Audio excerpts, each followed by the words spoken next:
Hey guys, figured I'd do a little update on the garage situation. Been building some more boxes.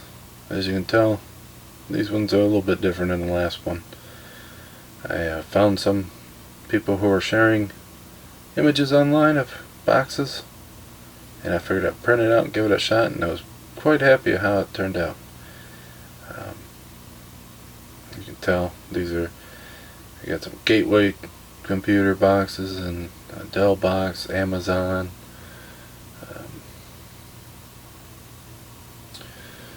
This one's just a box from the mail.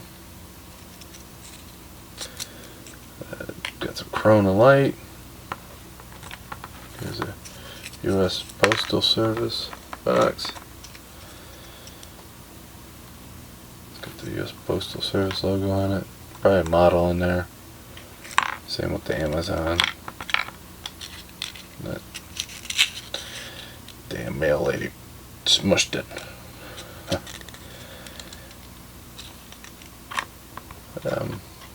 It's actually quite fun making it out of these. The paper on these is just regular computer paper,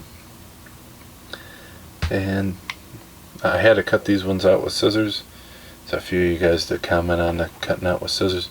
It's really not that bad. They cut them out if you got a good X-Acto knife blade, and they're pretty easy to cut out as well. It just takes some time, but it was actually very relaxing after hard days of work and not really feeling like doing any model kits, screwing them up. I figured I'd just give them a shot.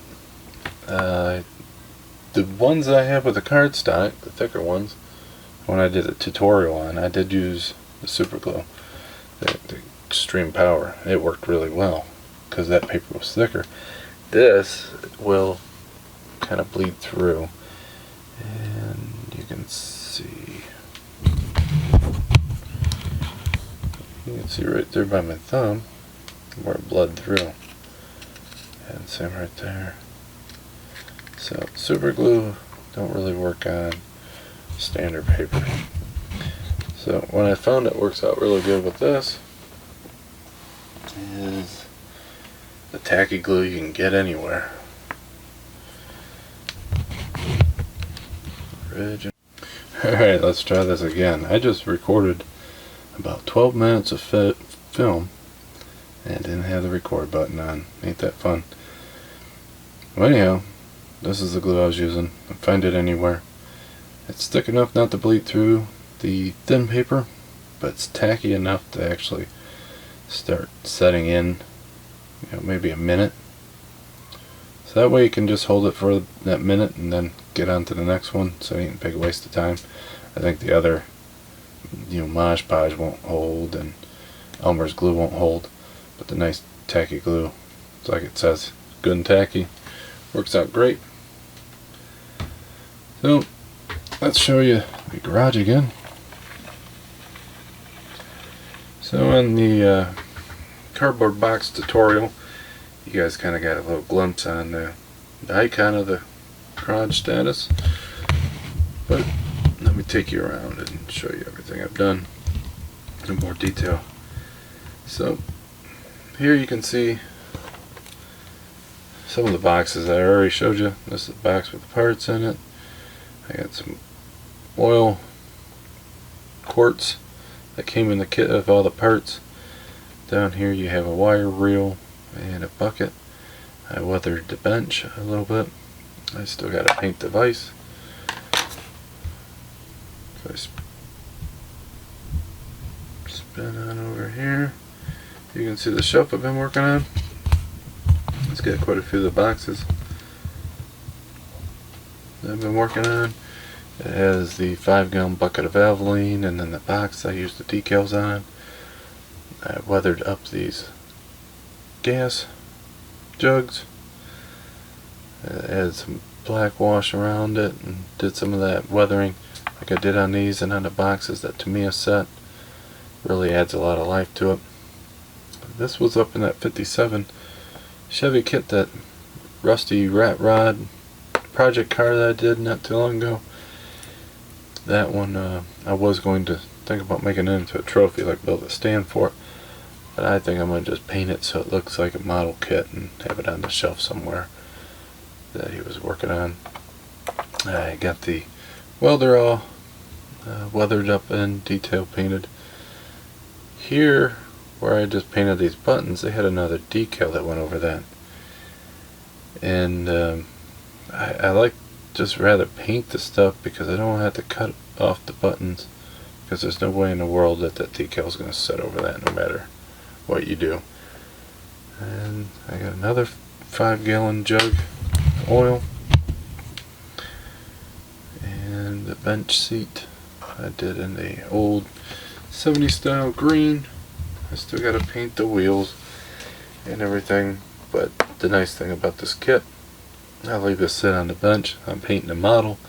I get the black out, I grab that and paint it and throw it over here and let it dry. Doing a garage diorama is so much fun. Do it in between builds. You kind of get wore out, or you run into a spot where you gotta wait for everything to dry. You just grab some of these pieces and add some more detail to it. It's great to get you out of a funk. Now that I'm back to work, I kind of a little tired, wore out. Ain't used to being back. Somebody's gotta make the food. So this kit, this garage, has a clear panel for both of these sides and for the top, so that way you can completely enclose it up. This corner piece right here is where they slide into, and the top rests too. Well, the top was lacking some detail, so I 3D printed some rafters and glued them on there. They had some detail. So that right there is what I got for a ceiling. They had some detail to the top. I still have to do some weathering on it, but I got that so far. I also have some surface mount LEDs that I'm going to make some shop lights in, and I'll run the conduit up in here, and that's where I'll actually feed the real wires through, and then I'll make a housing for the lights itself. That way I can turn off all the lights inside the room and take pictures of it only lit up in the shop, and hope that it'll make it look real. That way I can make my models come to life. So I hope you guys enjoyed the little update I had on the shop.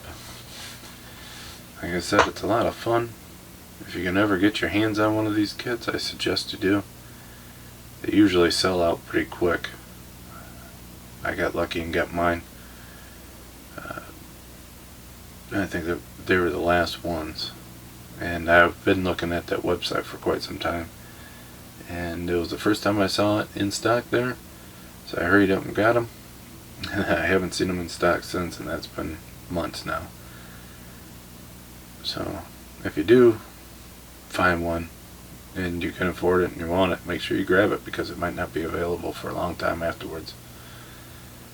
That's how it's been for me. I think I wanted this kit for a couple years now, and I finally found one in stock at the price I was willing to pay, because usually they're pretty darn high. So the tools, the garage tools, you don't really need the garage, but the tools, they have a lot of tools in that set. I haven't even got through all of them, and they're quite detailed, so it's really worth it. But enough rambling. I hope you guys are having a great time. I've been a little tired getting back to work, but it's about time. But if you're new to my channel, please subscribe. It helps me out. I like to get my content out to as many people as I can. It makes it fun for me to see your comments and see how many views I can get. Also, if you like it, please say something below. Give me a comment. I enjoy reading them and socializing with you guys. So, hope you guys have a great one, and until next time, I'll see you then. Bye.